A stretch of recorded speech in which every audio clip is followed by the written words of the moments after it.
দেখতে দেখতে রমজান কিন্তু একদমই শেষের দিকে।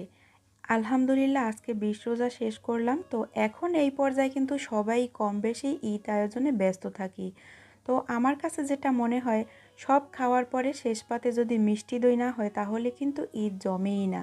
যাই হোক, আজকে আপনাদের সাথে একদম সহজভাবে ১ ঘন্টায় কিভাবে পারফেক্টলি মিষ্টি দই তৈরি করবেন, আজকে সেই রেসিপি আপনাদের সাথে একদম সহজভাবে তৈরি করব। আর আপনার একদমই কম খরচে এই মিষ্টি দইটা তৈরি করতে পারবেন। তো চলুন মিষ্টি দই তৈরি করি।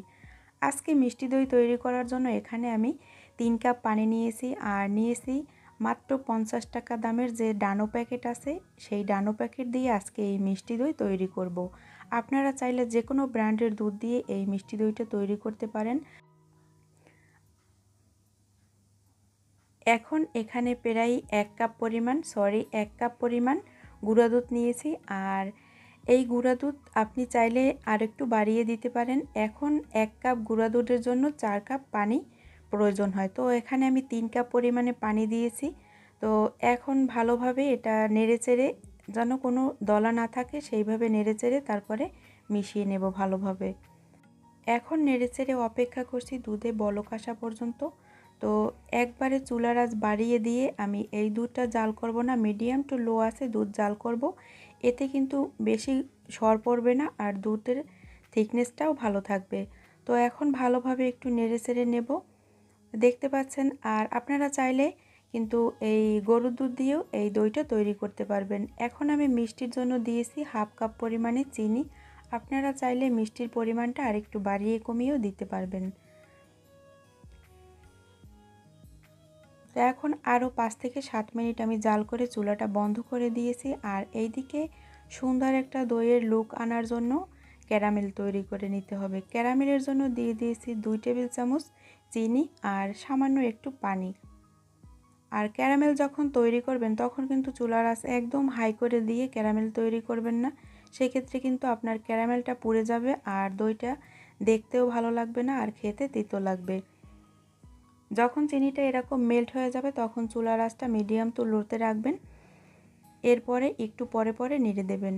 আর এখন এই অবস্থায় কিন্তু আমি চুলাটা একদমই বন্ধ করে দিয়েছি, কারণ চুলাটা যদি এই অবস্থায় জ্বালানো থাকতো সেক্ষেত্রে কিন্তু আর কালারটা আরও বেশি এসে যেত, তাহলে দইটা খেতে ভালো লাগতো না। এখন দিয়ে দেব আগে থেকে জাল করা দুধ, দিয়ে এখন অনবরত নাড়তে থাকবো। এখন দেখা যাবে যে তলানিতে একটু মানে সিটের মতো হয়ে গেছে, কোনো সমস্যা নেই, একটু পরেই এটা মেল্ট হয়ে যাবে দুধের সাথে। তো আমি আরও একটু দুধ দিয়ে দেব। আর আমার চ্যানেলে আরও মিষ্টি দইয়ের রেসিপি দেয়া আছে। যারা বারবার মিষ্টি দই তৈরি করতে গিয়ে ব্যর্থ হয়েছেন, একবারেও মিষ্টি দই জমেনি, তারা চাইলে ওই রেসিপিটা দেখে নিতে পারেন। আপনি যদি একবার ফলো করেন তাহলে আপনি একবারেই সাকসেস হবেন। আর ওই মিষ্টি দইয়ের রেসিপিটায় কিন্তু গোপন একটি টিপস আছে, যেইটা দুধের সাথে মেশানোর সাথে সাথেই কিন্তু আপনার দই জমতে বাধ্য হবে।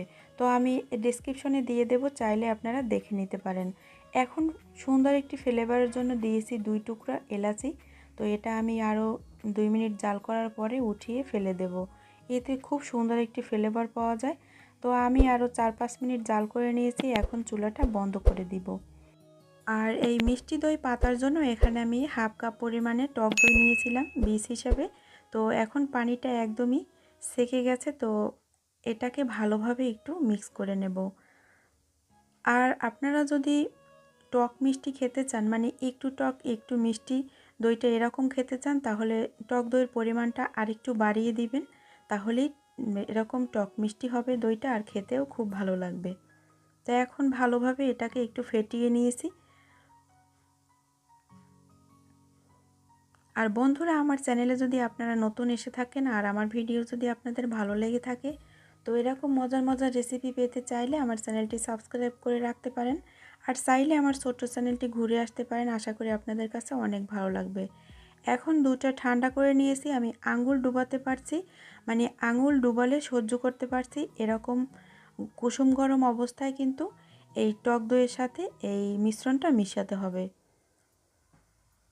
দুধের ভিতরে আঙ্গুল ডুবাবেন, কিন্তু কোনো রকম যন্ত্রণা যদি না হয় তাহলে বুঝতে পারবেন যে আমার টক দই এখন মিশাতে পারবো।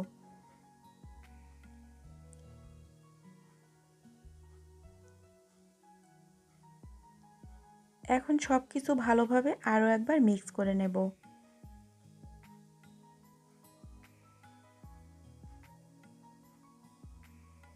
আর আপনারা এই মিষ্টি দইটা যে কোনো স্টিলের বাটিতে অথবা যে টিফিন কিসের বাটি মানে টিফিন বক্সতে থাকে তাতেও বসাতে পারেন। তো আমি মাটির হাঁড়িতে বসাচ্ছি একটু ভালো দেখানোর জন্য।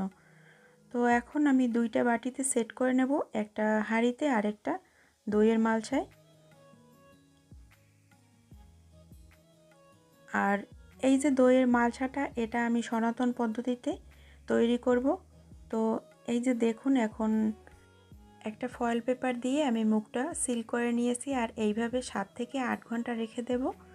আর এইদিকে আমি বড় যে হাঁড়িটায় বসিয়েছিলাম সেই মিষ্টি দইটা আমি ভাপে তৈরি করব। তো এখন এরকম একটা হাঁড়িতে পানি দিয়ে স্ট্যান্ডের উপর বসিয়ে দিয়েছি। তো আমি ঢাকনা দিয়েছিলাম, ঢাকনা দিলে হবে না কারণ উপরে আবার ঢাকনাটা দিতে পারবো না। তো এটাও ফয়েল পেপার দিয়ে মুখটা একটু সিল করে দিয়েছি। আর র্যাপিং পেপার দিয়ে আমি যদি সিল না করতাম সেক্ষেত্রে কিন্তু দইয়ের ভিতরে পানি চলে আসতো আর দইটা খাওয়া যেত না। আর এখন এরকম হাই আছে জাল করব 5 মিনিট, তারপরে লো আছে 1 ঘন্টা আমি এরকম দইটা বসিয়ে রাখবো। তো এর ভিতরে যদি দেখেন পানি টেনে গেছে তাহলে আরেকটু ঢাকনা খুলে পানি দিয়ে দেবেন। তো আমি একবার চেক করে দেখেছিলাম যে দইটা একদমই পারফেক্টলি হয়েছে। তো দেখেন এখন দইটা আমি রেখে দেব। আর এইদিকে আমি সনাতন পদ্ধতিতে যে দইটা তৈরি করেছিলাম সেটা একটু দেখুন কতটা পারফেক্টলি হয়েছে। আমার দেখে তো একদম মন প্রাণ ভরে গেছে। তো আশা করি আজকের রেসিপি আপনাদের কাছে অনেক ভালো লাগবে। আর আসছে ঈদে অবশ্যই ট্রাই করবেন আর আপনি বাসায় তৈরি করে সবাইকে সারপ্রাইজ করে দিবেন। তো এখন আমি একটু কেটে শেয়ার করছি আপনাদের সাথে যে দইটা কতটা পারফেক্টলি হয়েছে, একদম কিন্তু দানা দানা হয়েছে, দেখতে পাচ্ছেন। তো আশা করি আজকের রেসিপিটা আপনাদের কাছে অনেক সহজ মনে হবে আর ভালো লাগবে। ভিডিও ভালো লাগলে প্লিজ আমার চ্যানেলটি সাবস্ক্রাইব করে আমার পাশেই থাকবেন। আর দেখা হবে নতুন পর্বে নতুন ভিডিওতে, ততক্ষণ সবাই ভালো থাকবেন। আর ভিডিও ভালো লাগলে অবশ্যই একটি লাইক দিবেন। আল্লাহ হাফেজ।